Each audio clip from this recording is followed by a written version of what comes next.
Olá, como vão todos vocês? Eu espero que todos estejam muito bem, todas as senhoras e senhores, e nós vamos direto ao assunto. Vocês lembram que eu tenho dito que os Estados Unidos não estão mandando botas diretamente ao solo ucraniano, mas sim apenas instrumentos de ataque e defesa, porque eles consideram que o adversário mais temível e o mais perigoso não é a Rússia, e sim a China. E eu tenho dito também que a situação na Ucrânia tem se colocado como uma espécie de armadilha para as forças anglo-saxãs, mais especificamente Estados Unidos e Reino Unido. E quando eu falo nos países, eu sempre quero lembrar que eu não estou falando dos povos dos países, e sim daqueles que tomam as decisões dentro desses países, né? Da classe dominante de cada um deles. E considerando que, na minha visão, a Rússia colocou a Ucrânia como uma espécie de armadilha para os Estados Unidos, armadilha essa que ele não está querendo pisar, mas que ele quer tentar desarmar, colocando lá instrumentos de ataque e defesa, sem botar os pés nessa ratoeira, eu vejo ela como um chamariz para desviar as atenções dos Estados Unidos, que, se eventualmente pisarem ali, verão então a China começar as suas atividades em Taiwan e depois adiante. E essa matéria aqui ela vem para corroborar essa minha tese, ela vem confirmando aquilo que eu venho dito para vocês nos últimos tempos. Veja o que diz aqui. A Marinha, norte-americana no caso, estaria despreparada para lutar em dois conflitos de uma só vez com o tamanho atual que eles possuem, de frota, diz o principal oficial do serviço aos senadores. Então, lá eles têm o costume, o Senado chama essas autoridades, seja lá quais forem, para tomar ciência exata do que está acontecendo. Então, o principal oficial do serviço da Marinha foi ao Senado e deu esse esclarecimento aos senadores, e é algo que fica público. Então, ele disse claramente, se forem dois os conflitos, os Estados Unidos não têm frota suficiente para isso. Não que até então não tivesse, só que nós vemos que os outros países também estão aumentando suas frotas. Veja, por exemplo, a China, como ela tem crescido enormemente nos últimos tempos. Então, o almirante Mike Gilday está aqui numa foto dando esse esclarecimento, esses depoimentos em uma audiência no Comitê de Serviços do Senado no Capitólio em Washington. Então ele diz aqui, exatamente o que eu venho dizendo, em poucas palavras aí de diferença. Então, caso a Rússia e a China iniciem conflitos mundiais concorrentes, a Marinha não está preparada para travar os dois conflitos em regiões separadas sem navios adicionais. Mais uma vez, quem disse isso, eu já falei isso antes, mas quem está dizendo agora foi o principal oficial do serviço aos senadores na última quinta-feira. Então, a frota atual tem 298 navios e ela não é dimensionada para lidar com dois conflitos simultâneos. Mas não dois conflitos tão grandes, contra dois opositores tão fortes, disse o almirante Mike Gilday, chefe de operações navais, durante uma audiência no Comitê do Senado. Ela é dimensionada para lutar contra um e manter um segundo adversário sob controle, mas em termos de dois conflitos não somos dimensionados para isso. Entenderam por que eu tenho dito que os dois gênios da garrafa estão sendo soltos, Alemanha e Japão? Por que é que os Estados Unidos têm forçado os países europeus a contribuir mais com a OTAN e se prepararem? Porque ele está entendendo que sozinho ele não dá conta. E por isso que outros países que não fazem parte do que eles consideram o Ocidente estão sendo pressionados a tomar um lado, e não por acaso também é que há uma espécie de desconfiança de que certas forças possam interferir dentro dos países e selecionando, interferindo aí na vontade dos povos por selecionar seus próprios representantes, vamos dizer assim. Bom, embora o conflito da Rússia com a Ucrânia tenha recebido muita atenção nos últimos meses, a China é a principal ameaça de ritmo. Exatamente o que eu venho dizendo. É óbvio, porque ela é muito mais forte em vários termos em relação à Rússia. Ela tinha alguns atrasos tecnológicos que a Rússia está ajudando a suprir, inclusive. Então, ela é a principal ameaça inclusive ela tem mais riquezas, um chão de fábrica muito maior, muito mais gente, né? Você passa de 1 bilhão, acho que 1 bilhão e 400 milhões de pessoas deve estar agora atualmente. Então é uma quantidade enorme de gente num país rico, grande.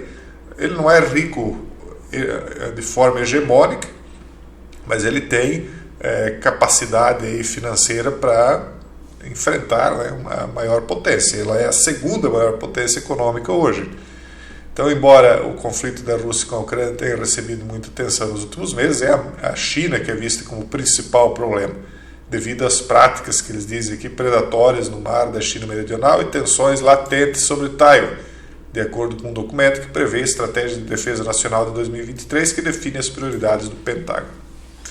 E por falar em questões predatórias, vocês lembram daquele navio chinês aqui nas costas do Brasil, né? Que teve aquele probleminha lá com 2 navios de pesca, um chinês e um brasileiro. Com a ameaça persistente da China na região do Pacífico Ocidental e a OTAN focada na Rússia, a capacidade da Marinha de lutar em conflitos simultâneos é de importância crescente, disse o senador Josh Hawley de Missouri, dos republicanos, né?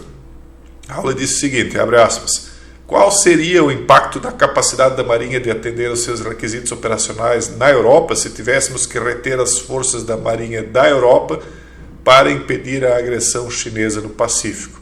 E aí o Gidley respondeu-se que a Marinha seria desafiada a atender a ambas as necessidades. Seria um desafio, então não seria navegar aí em mar de calmaria, né? Então ele disse, você teria que dar uma olhada em como extrair o máximo da força conjunta que você tem e usá-la da melhor maneira possível. Ou seja, seria um esforço aí para utilizar da melhor maneira, sem muita margem de erro. Em 2018, o Congresso aprovou uma lei exigindo que a Marinha alcançasse uma frota de 355 navios, assim que possível, mas o número de navios só caiu nesse período devido a requisitos orçamentários. Por exemplo, o orçamento proposto da Marinha para 2023 prevê a adição de 9 novos navios, mas cortando outros 24. Em comparação, a China já tem 355 navios em sua frota e planeja adicionar cerca de 65 mais nos próximos 4 anos, de acordo com o relatório anual do Pentágono sobre a China, publicado em novembro. Até 2030, a frota chinesa deverá chegar a 460 navios, então ultrapassando aqueles que até então dominam os mares. Obviamente que os Estados Unidos está contando aí com o apoio de outros países, né? A única maneira no momento, né, de tentar segurar essa força. Porém, outros países também estão sendo seduzidos para se aliarem à China, então, né, nunca se sabe de que lado cada país estaria num eventual conflito, né? A Marinha divulgou no mês passado um plano de construção naval de 30 anos que incluía 3 opções para aumentar a frota dos Estados Unidos, apenas uma das quais permitiria à Marinha atingir a meta de 355 navios, que, como já foi dito antes, a China já alcançou, né? Já tem. Sob este plano, a Marinha alcançaria 300 navios tripulados até 2035 e cresceria para 367 até 2052. É óbvio que também há uma diferença de qualidade dos navios, porque não é só a quantidade que conta, né? Um porta-aviões vale muito mais do que vários pequenos navios, fragatas, etc. Então aqui eles começam a colocar a questão de custos e etc. Mas o Gilden, né, que foi lá então dar esse depoimento, ele disse que o plano faria um trabalho muito melhor para enfrentar a ameaça do Pacífico, mas alertou que exigiria mais da indústria de construção naval, que nem sempre cumpre os prazos de aquisição. A restrição ainda enfrentada, essa opção é a capacidade base industrial de realmente produzir esses navios no ritmo para atender às nossas necessidades. Hawley chamou de perturbador, esse é o senador, né? Ele disse que é perturbador que apenas um plano chegue perto de atender aos requisitos operacionais da Marinha para lidar com o ritmo da China. E instou os colegas senadores a levarem a sério a necessidade de navios adicionais. Então, só o melhor dos planos que foi apresentado pode chegar perto de atender aos requisitos. Então, na melhor das hipóteses, eles vão chegar perto de atender os requisitos. Pode dar tudo errado, E aí a coisa ficar pior. Mas na melhor das hipóteses, eles ainda não atingem exatamente o objetivo, eles vão chegar perto de atingir. E aí então eles estão apavorados porque a China está demonstrando aí um crescimento muito acima daquilo que foi esperado. Não por acaso que aquele que vocês decidiram aí chamar de Orange Man, né, porque por enquanto ele é proscrito aqui nessa plataforma, mas essa proscrição aí não vai durar muito tempo, tá, pessoal? Porque as coisas tendem a mudar nos Estados Unidos, tendem a mudar. Mas no final das contas, né, as profecias falam aí que o dragão vai ser solto. Né? Se isso não é um alerta para o comitê, não sei o que é, disse ele. Então eles estão vendo aí que a coisa fugiu do controle. Né? Me parece que eles estão bastante preocupados, eles estão vendo que vários aliados estão meio que querendo debandar. Já foi feita uma pressão, inclusive em cima do Brasil, houve aquela declaração de que parecia que o Brasil estava mais para lá do que para cá, a gente não sabe porque o que é fato de verdade é só quando os fatos realmente se precipitam para a gente saber, porque há muito jogo de inteligência acontecendo, né? E a gente não tem, a gente até tem a opinião, mas é melhor às vezes ficar mais quieto do que falar certas coisas, né? Mas no final das contas o fato é que há uma preocupação de que lado países tão poderosos quanto o Brasil e outros, né, como a Índia, a África do Sul, os países do BRICS de uma maneira geral, né? Será que os países do BRICS, os três além de Rússia e China, vão permanecer unidos? Não vão?